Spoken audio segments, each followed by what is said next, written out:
அந்த இரவு ஆஷா தனது தொழில் பயணத்துக்காக ஹோட்டல் மரிகோல்ட் வந்தாள். அவளுக்கு கொடுக்கப்பட்ட அறை எண் 313. ரிசப்ஷனில் இருந்த மனிதன் சிறிது தயங்கி, அந்த அறையில் ஏதாவது சத்தம் கேட்டா கவலைப்படாதீங்க என்று சொன்னான். அவள் சிரித்துக்கொண்டு மேலே சென்றாள். அந்த இரவு ஆஷா லேப்டாப்பில் வேலை பார்த்து கொண்டிருந்தாள்.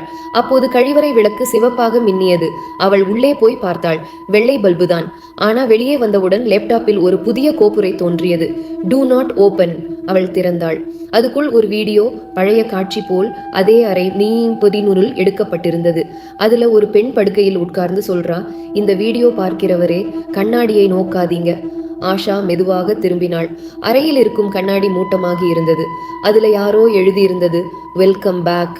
அவளின் பிரதிபலிப்பு சிரிக்குது. ஆனா ஆஷா சிரிக்கல. விளக்கு மீண்டும் சிவப்பாக மின்ன கண்ணாடியில் பின்னால் யாரோ நிற்பது தெரிந்தது.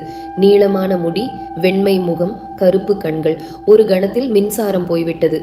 லேப்டாப் ஒளி மட்டும். வீடியோ தொடர்ந்தது. அந்த பெண் கத்தி திரையிலிருந்து இழுக்கப்பட்டாள். அதே நேரத்தில் ஆஷாவின் பிரதிபலிப்பு அவளின் அசைவுகளையே அதே போல் பின்பற்ற தொடங்கியது. அடுத்த நாள் காலை ஹோட்டல் ஊழியர்கள் கதவை உடைத்தார்கள். அறை காலி. படுக்கையில் லேப்டாப் மட்டும் இருந்தது. வெப்கேம், சிவப்பு விளக்கு மின்னியது. அடுத்த விருந்தினரை பதிவு செய்ய தயாராக